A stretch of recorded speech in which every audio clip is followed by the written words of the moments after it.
So, this evening we are delighted to welcome author and historian Palden Jenkins. Palden is a semi-retired astrologer as well as geomancer, humanitarian activist and broadcaster. Palden lives on an organic farm at the far end of Cornwall and regularly blogs about living with cancer. He's the author of many books, including Living in Time, PowerPoints in Time, The Only Planet of Choice, The Kingfisher Encyclopedia of World History, and he has a new book in the making called Shining Land, which is about megalithic civilizations in West Cornwall. And in the mid-1990s, after having read Living in Time, I was instrumental in inviting Palden to speak at Aquarius 7. So I can only apologise that it's taken 25 years to invite you back again, Palden. So welcome, Palden, and over to you. Thank you. Okay, hello everybody. It's really nice to meet you. So where did this all start for me? It started for me, I was a 16-year-old living in Liverpool in the mid-1960s, and Uranus and Pluto conjuncted right on top of my sun. Within a few years, I was involved in flower power and student revolution at the LSE. And it was a life changer for me, really. But one of the more difficult things, and you're seeing this amongst many people today, is it's a very painful experience being part of a failed revolution. Something that you really set your heart on and really give yourself to and even risk your life for. And then it all goes terribly, terribly wrong. And this caused me in the early 1970s to really go through a big soul searching about what this has all been about. And amongst other things, I've always been a historian. And so I started looking into cultural movements in history and world history and things like that. I've got 4 planets in the 9th house and Sagittarius rising, you know, and I do things like this, Gemini moon, you know, Jupiter in Pisces. And so I started doing this. And then in the mid-1980s, I was getting onto planetary cycles. It was this book, Living in Time, that was mentioned. And by the late 1980s, the computing power was available to do research into historical cycles. And so that's what this is going to be about now.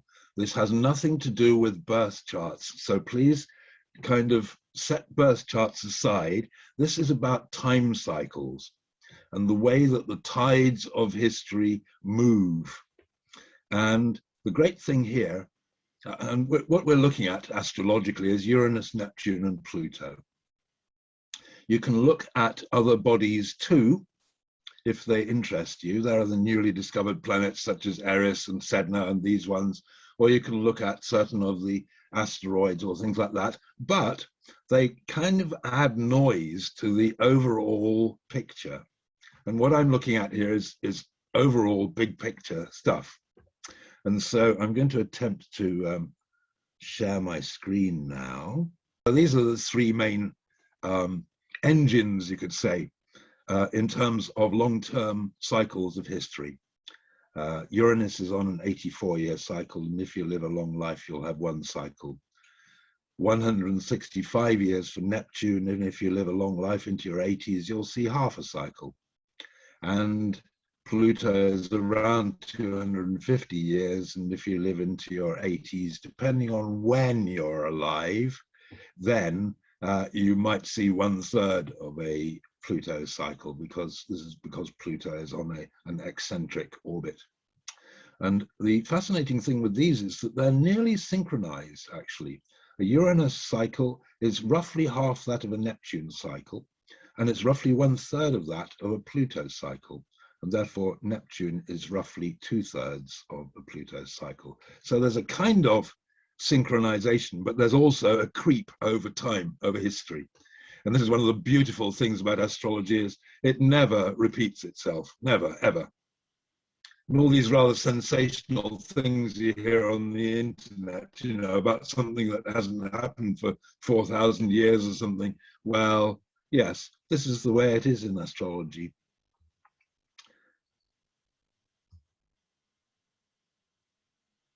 Now, these are three qualifiers which we can add to the mix when we're coming down in scale. Uranus, Neptune, and Pluto are good for looking at centuries. Jupiter, Saturn, and Chiron are good for looking at decades, or bundles of decades. And so when we're looking at history, really, or at least this big picture history I'm talking about, we really need to focus on the Uranus, Neptune, and Pluto. But it is interesting how Jupiter, Saturn, and Chiron do swing into the equation sometimes and give it extra oomph.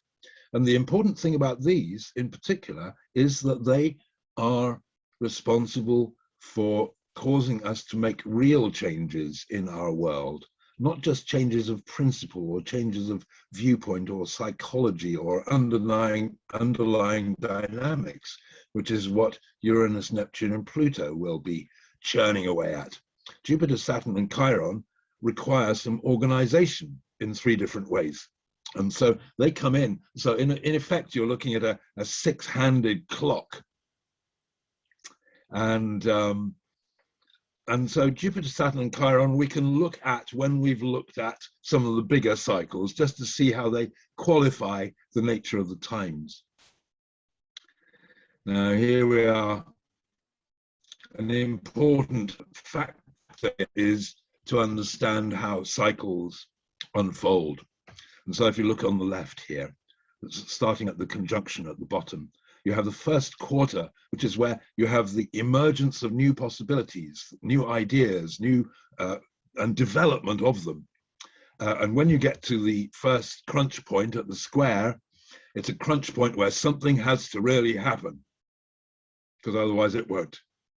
And then the next stage is, so in a way you put your money down and you put down your foundations and you're really committed to it. And then you have to manifest it by the opposition. You have to make it take shape in some way as much as it will go, given the way that life works. And then in the next phase, the third phase, we have to make it work in a real kind of sense. So you might have built your house or built your civilization, but it has to do something. And it has to have meaning to it. It has to bring value in some way to the wider situation. And then the final quarter is one where things are moving into the past and you're running on momentum, the momentum of the past. And you're, in a way, benefiting from the past. And in a way, you're also being held back by it increasingly until, again, you come to the conjunction and it's time to start afresh on the basis of what happened before. On the right-hand side, you can see the various aspects which are usually used in these kinds of things. Small stages, you get the semi-sextile emergence of new things. Semi-square is making plans and initial ground laying. The sextile is progress towards your aims. The square is a crunch where it really has to happen. The trine is where it kind of moves forward on momentum, and whatever is going to happen is usually developing by that time or going slack.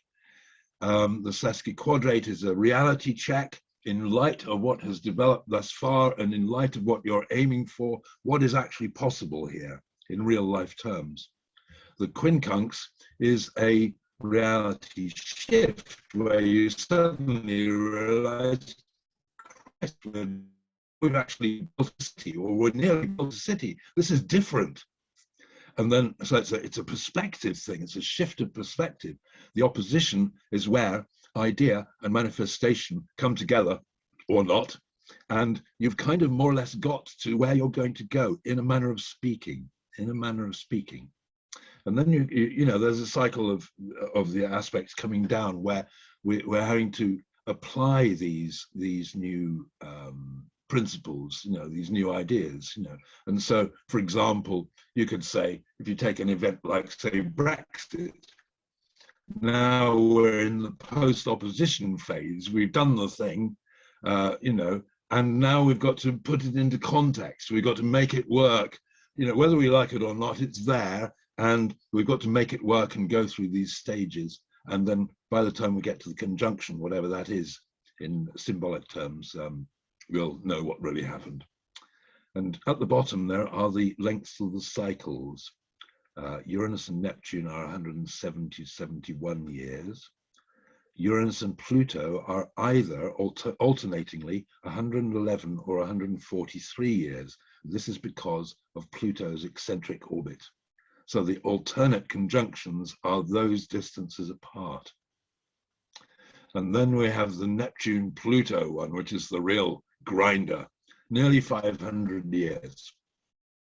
This really defines the bottom line of history. And so watch this. These are two really, really big, mega turning points in human history. And what I'm talking about here, when I'm talking about this, I'm not talking about events particularly. I'm talking about underlying trends, because what we're talking about here is the collective psyche, the psychology of humanity, the way that its ideas and imagery are developing.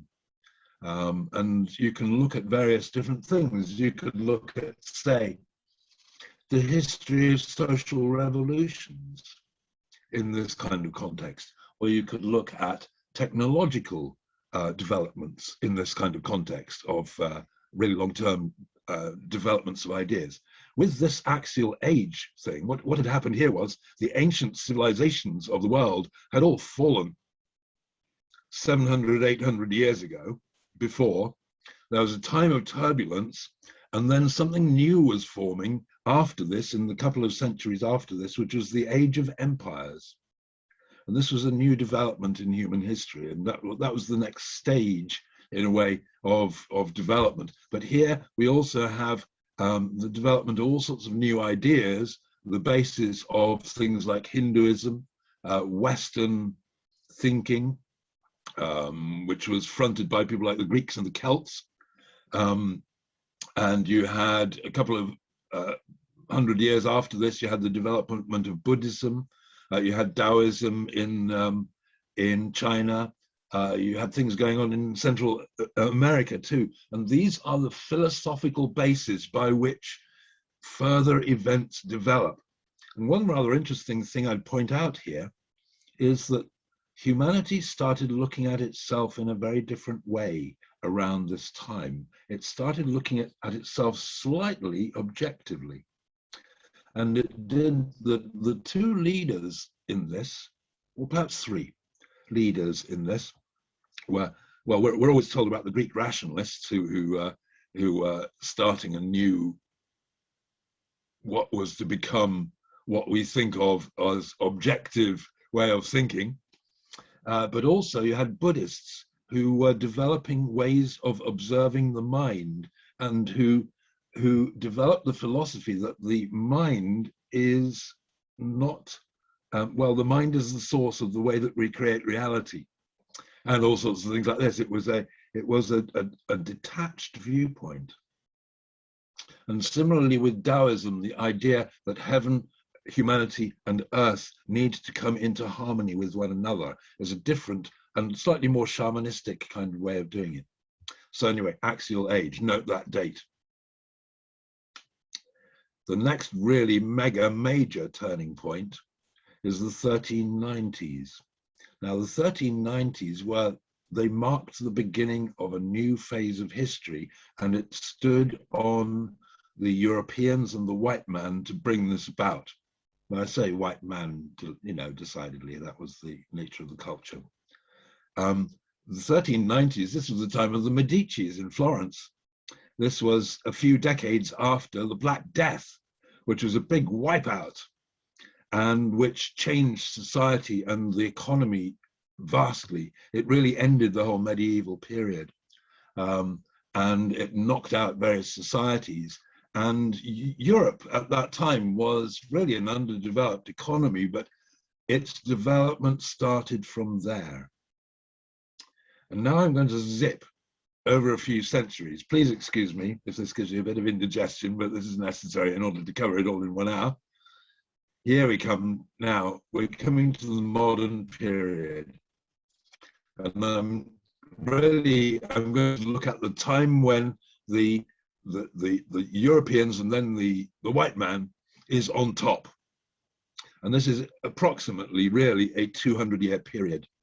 And it started in the 1700s, where you had things like the English and French, British and French invasion of India, and you had things like the beginnings of incursions, early incursions into Africa. And you had the colonization of America and the beginning of the elimination of the Native Americans, or partial elimination of them. So you had this kind of thing going on. But I want to look at also the gift which the West gave to the world, the perverse gift we've given, because in a way, what I'd suggest to you is that the general drift of human development is towards becoming one human race on one planet, a one-worlded human race. And at the moment, the current manifestation of that is that we're all going through all sorts of identity issues at a time when we're nearing 8 billion people on this planet, and we're all struggling to figure out who we are in relation to all this. And this is one of the really big things that's going on today, particularly with Pluto entering Aquarius soon. You know, which group am I part of? Are you in or are you out? All these kinds of questions are the big ones. And here we go, Pluto in Aquarius, French Revolution. Look at this up here on the top left. And they decide to get rid of the king, Uranus in Leo. And so off came his head. But what this really meant historically was the beginning of a century or two of reform towards one of these particular things which the West is, for better or for worse, giving the world, which is this thing called democracy. And in the 1700s, you had the development of ideas, you know, Rousseau, Voltaire, Tom Paine, all these people who were developing ideas of the social contract and of social justice. And so the French Revolution was a critical point in that. It was a divide. And that's what Uranus-Pluto things do, is they come down with the chop and they just make a divide in history. And it's different from then on. Many of you have lived through another one, which is the Uranus-Pluto conjunction in the 60s, another divide. Okay, so here next on the right, we come to a very mega major one, but it's less than the two that I showed you first, but this is quite important. This is a Uranus-Neptune conjunction. And remember, we went through a Uranus-Neptune in 1993, so this is the one before that, early Capricorn. The one we went through was around 20-ish degrees Capricorn, but this one has Pluto square it. Or let's look at it another way around. This is a Neptune square Pluto, with Uranus coming into it, giving it extra power. The Neptune square Pluto, it goes back to the conjunction of the 1390s, which is when this whole story started. And what is this? This is the dark satanic mills. This is steam power. This is a tremendous reduction in the size of the world. Because suddenly you could sail without waiting for the wind, or you could start from here on. Suddenly you could start traveling along at 50 miles an hour on iron rails. Within decades, they were racing from London to Edinburgh. This was amazing. You know, we think things are amazing now. This was amazing too. And look at it, it was Capricorn and Aries in particular, or it was the transition from Sagittarius Pisces, which is ideas, into Capricorn is just download rails, build those ships. This is the Brunel and company. You know, this is where Britain developed and became an advanced economy. And this reaches a peak, bottom left now, 1850s, the peak of the steam age. They were building railways all over the place. The railway came to Penzance in 1862, I think it was, all the way here. And so this was immense development on a scale which is rather like China today. But this was also a time of revolution in Europe, where there was further development of social justice ideas. This was when Karl Marx was writing Das Kapital. And so the formation of workers' movements like the Chartists and people like this. And so all sorts of things going on amidst this tremendous industrial progress and also development. Another thing which was going on was Europe was invading the rest of the world totally. It was taking over Africa during the 1800s. And it had already got a grip on Asia. It already had a grip on Latin America, although the Latin American countries actually gained independence around 1821. But it was still Latinos who ruled them, and it was just a different arrangement. It was just the end of the Spanish Empire. So anyway, so this is all steaming on. There's a lot going on here. And this 1821, note it, because we're coming to another biggie, and these both happened in the 19th century, which was, and so the next one is here on the left, 1891 to 92. Now, this is interesting. It goes to show how a major transit like this doesn't necessarily always yield big events. Because if you look through the history books, you'll think, well, what was happening in the 1890s? You know, well, it's not a lot did happen actually in the 1890s on top. But guess what? Humanity would have started flying in 1890 or 1891 if it weren't for the fact that most of the aviators killed themselves in crashes.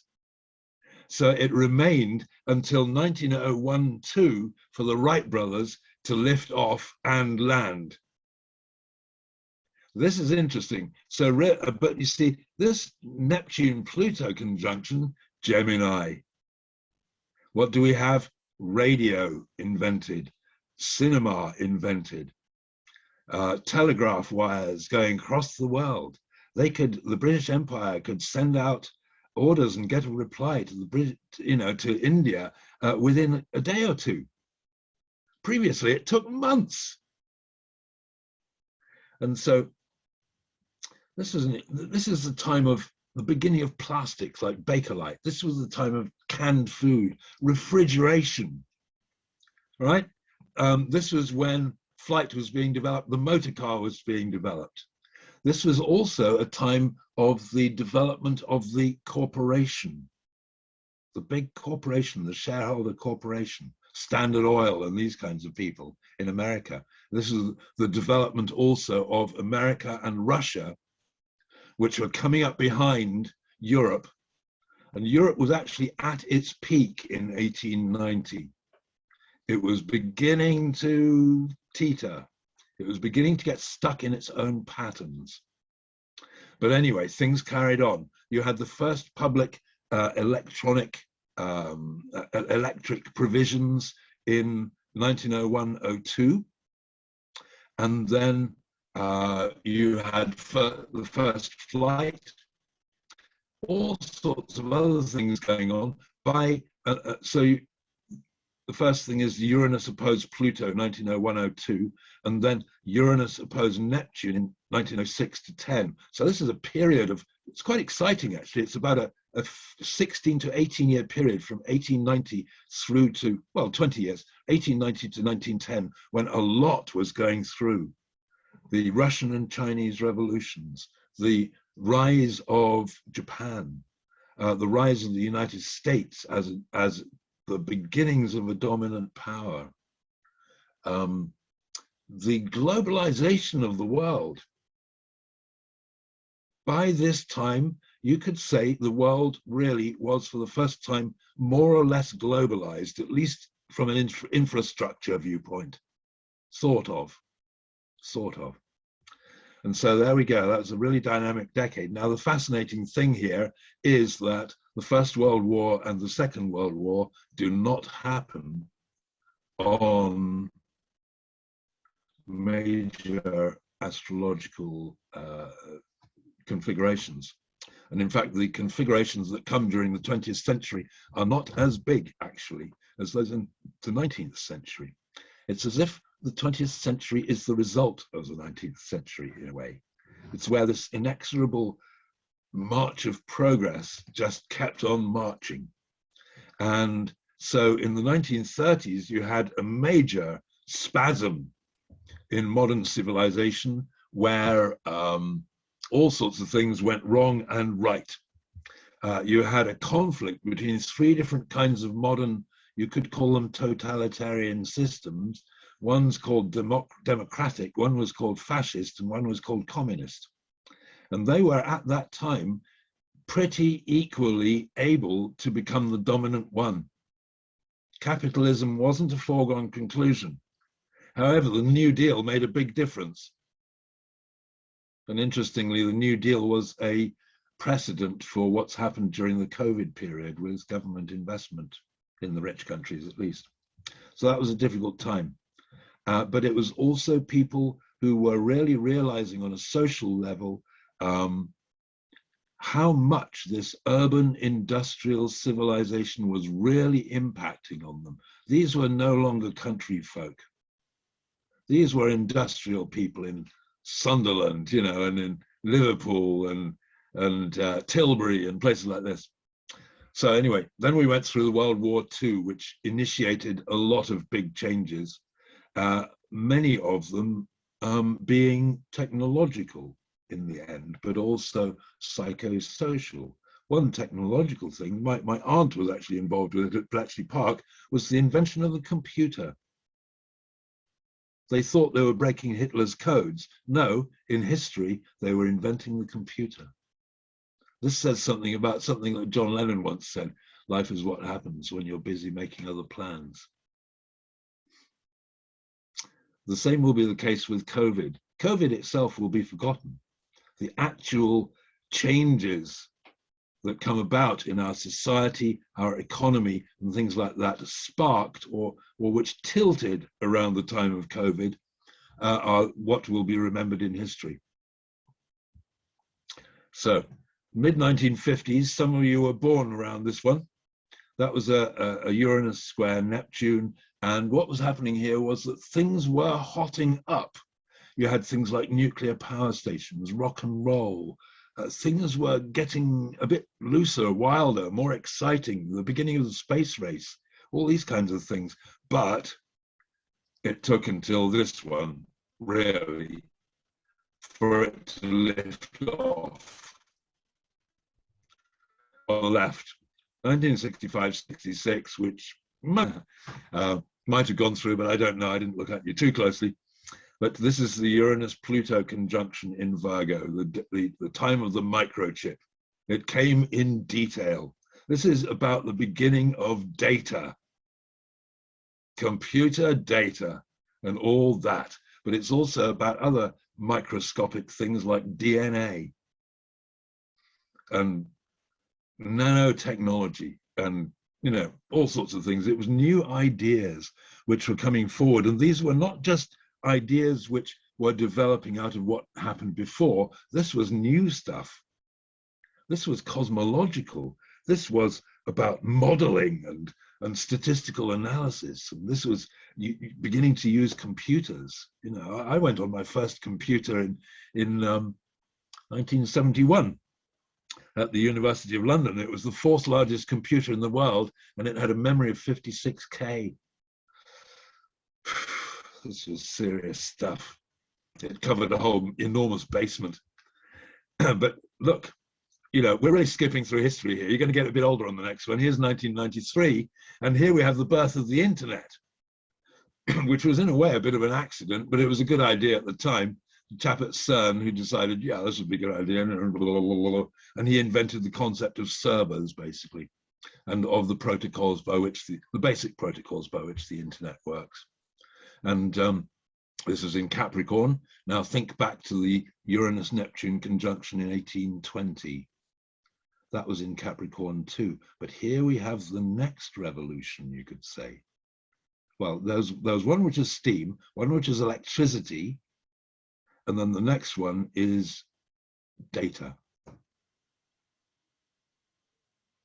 And so this is what goes on here. But this is also major I've used the term global village. This is when Marshall McLuhan painted the idea of the global village, that it's all getting very small.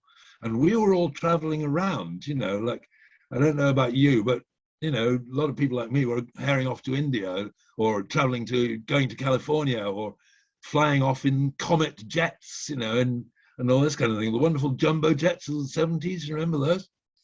And, oh, you know, then along came things like, what was the supersonic thing? Concorde, you know, amazing stuff. So anyway, so all this has happened. Let's move on. Next crunch. Here we come to 2012 to 15. That's rather an interesting one. I want to make a philosophical point here before we go any further. It's this. The thing is that since the 1960s, world population has doubled, more than doubled. This means that there are more than double the number of souls on Earth experiencing life. Now, if you imagine the thought and emotional radiation you churn out in your life, dealing with the matter of being alive, right? Think of yourself as an energy bubble, churning out thoughts, energies, emotions. Sometimes you'll be angry, sometimes you'll be in meditation, sometimes everything, you know, all sorts of different things. The matter of being human. Well, this has been going on for billions more people. The population growth since 1820 has been enormous. I think it was around, I can't remember, but it was around 1 billion or something in 1820. And now it's approaching 8, and we're likely to get up to 9 or 10 before we peak out. So this means that if you think of the Earth as a psychological bubble, which particularly has a lot of tension in it, we humans are not at peace, as you well know. We're not at peace inside ourselves or between ourselves or with our environment. There's a war going on, the biggest war in human history. And so this is quite an amazing thing in terms of the piling up of human experience. And what this does is that you can get a relatively humdrum historical transit like Uranus square Pluto. These do happen, you know, they're just part of the normal thing. But the fact that things are so intense now, the fact that so many people are experiencing things, means that these things matter more now than they mattered earlier in history. You get a hurricane hitting the Philippines and it hits millions of people. You get you get something like COVID and it travels the world. And so we've got such a bigger impact going on in terms of how it's impacting on humans. So here we have what I've called the decline of the West. This really is, in a way, the beginning of the end. Now, you could say there was a historian called Arnold Toynbee, Arnold Toynbee, an Oxford historian, and he proposed an idea.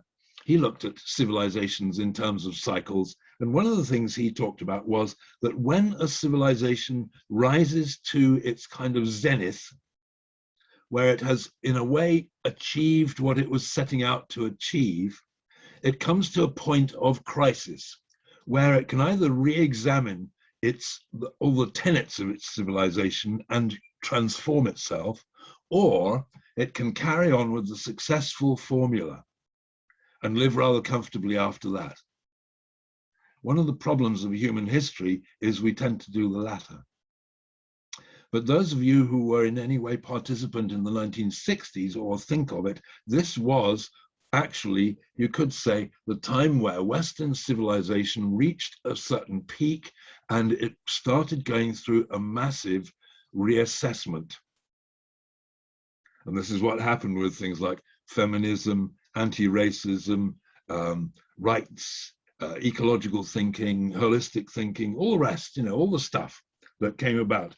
The new thinking and the complexification, the diversification, which really accelerated in the 1960s and developed from there. However, in the West, we decided to put a plug on it and to make money instead.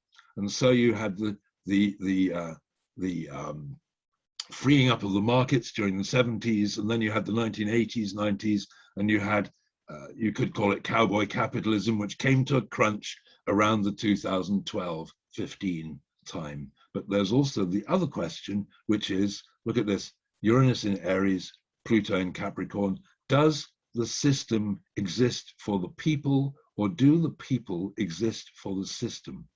During this one, it's the latter, but the people were rebelling. But the Arab revolutions nevertheless failed in the short term. I was out there, actually. I was out there in Jordan and Syria during the revolutions, and working with disillusioned students and young people and telling them, look, I've been part of this too. I can tell you, we survived. What we decided to do was get on with it in the long term. We have developed the ideas that we came up with during the revolution, and now they are available to you. And you have been drawing on these partially, the young Arabs partially, and this process goes on.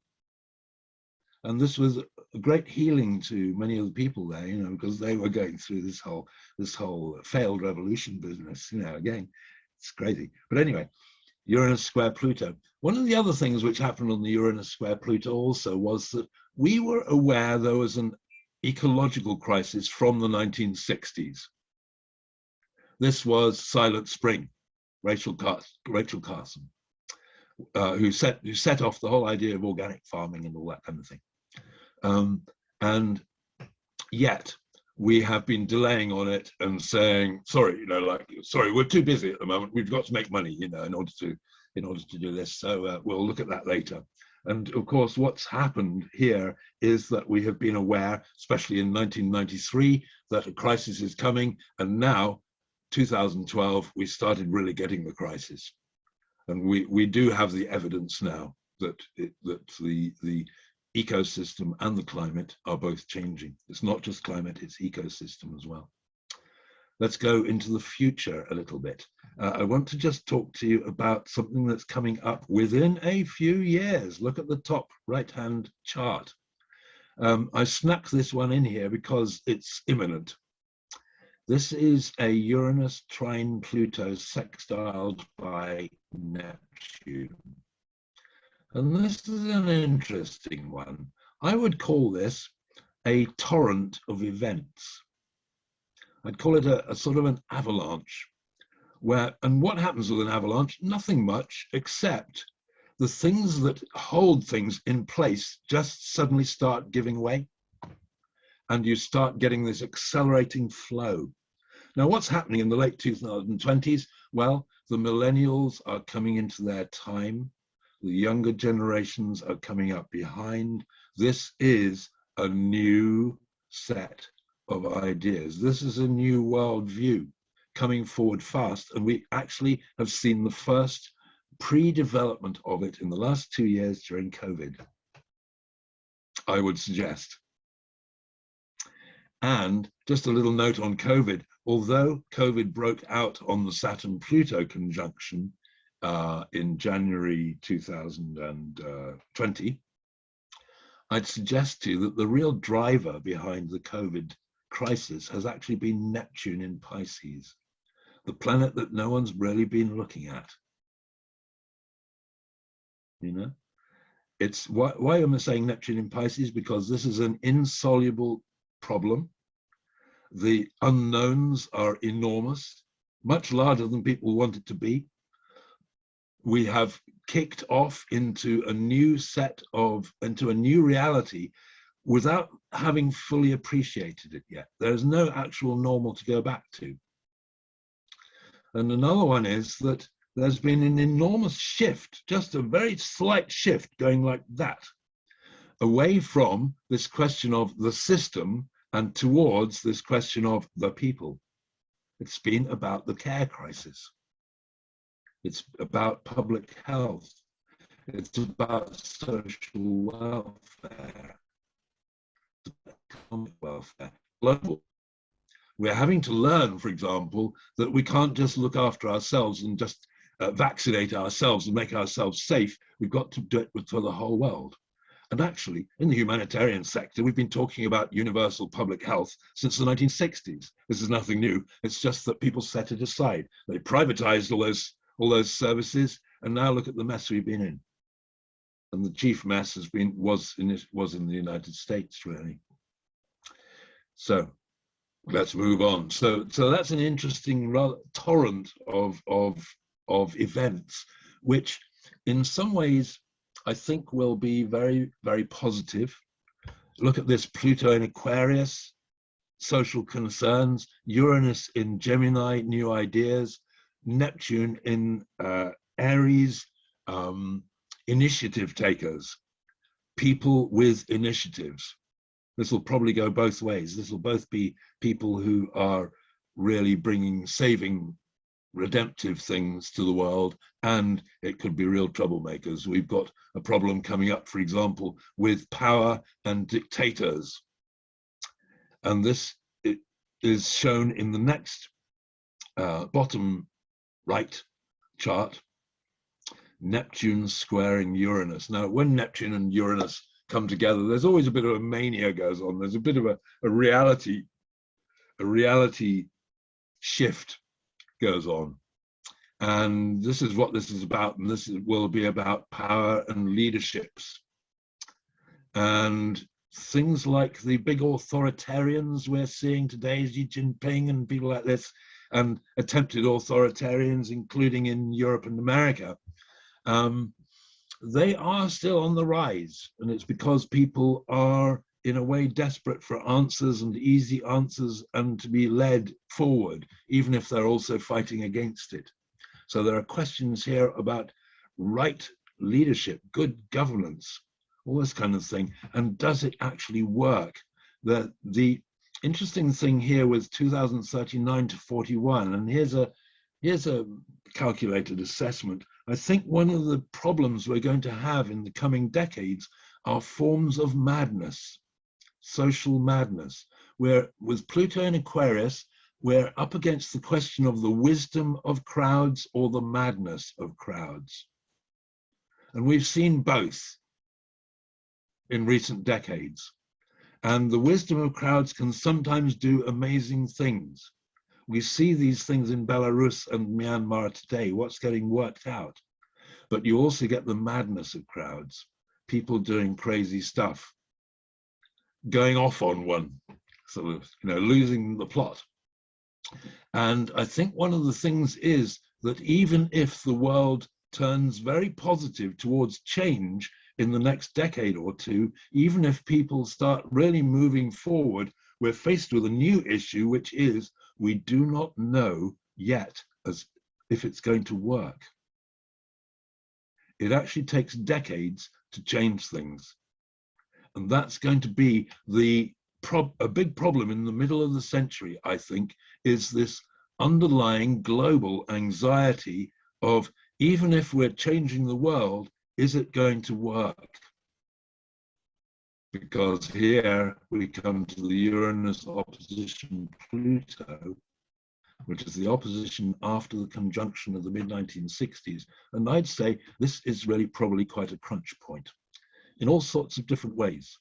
And this is one of the things about planet Earth, is we have amazing things going on planet Earth, and we have terrible things going on the same planet at the same time. If you live in Syria or Gaza, you're in hell.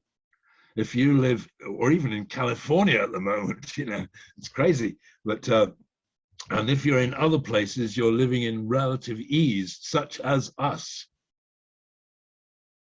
We're living in relative ease, and we can afford to feel okay at the moment about the way things are happening, sort of. We are not starving. And so I think there's a crunch point coming up in the mid-2040s. And interestingly, that is the time when human population is slated now to reach its peak. That is also the time when all the climatologists and ecologists generally pointing at 2050 saying, oh, that's the critical bit. That's the bit when we'll find out how many species we've actually lost, how much the climate will actually have changed, how much we're able to adapt to all this. And then finally, this is the last chart on the right.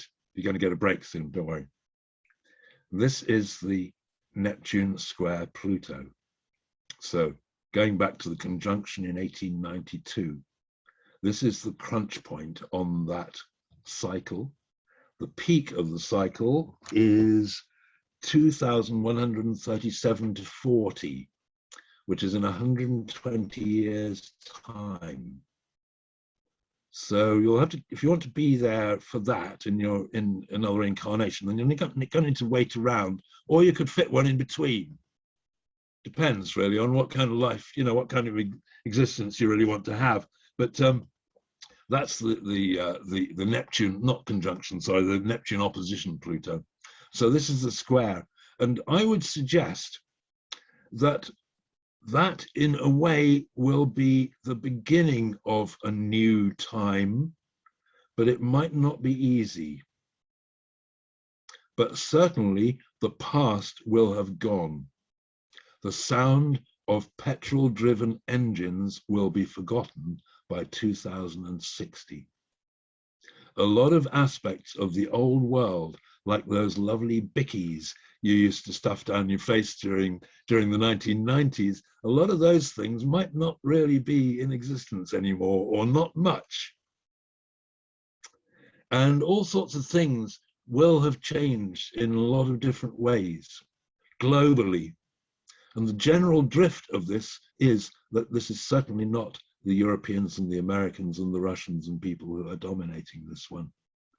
We're roughly 15% of the world's population, and we will take our place in that context. And so we're into a new time here. And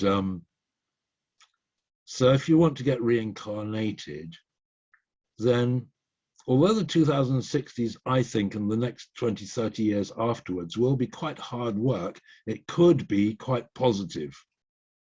Work towards a good end. But this is a matter of belief. And this is a matter of how things are going to actually go. We cannot actually foresee the future, no matter what we might want. So we're entering some very interesting times, and I think the next place on this is this trine and sextile. Now, just to finish off, two things. The address on the top left is the historical ephemeris, and this is the work that I did 30 years ago now, with the help of Rob Hand and what's his name, Pottinger, and Neil Mitchelson, who were the most advanced people in computing at that time. So if you go to the kind of information I've been giving you this evening, and it involves tables and charts going back to that big conjunction around 600 BC, and it goes forward to 2200 CE or AD. And so you'll get all of the stuff there, including some introductory writing on how it works. And then secondly, this is one of my more recent books. This was 2014 or 15, I think. And this is a reworking of Living in Time, and it is all about this life cycles, this cycles business, and it's solstices and equinoxes, lunar phases, cycles of the planets, lineups, and then historical cycles. It's all about all that. And the address to get it from is at the bottom, penwithpress.co.uk. And so that is pretty much what I have to say to you. And this has been interesting because I've covered a lot of ground, and I hope it might feed you with some really fascinating ideas about, which will feed into your own perspective and how you place yourself in our current time. And also it'll feed back into how you see birth charts as well, and the place where different people have chosen to slot themselves into a particular time of history.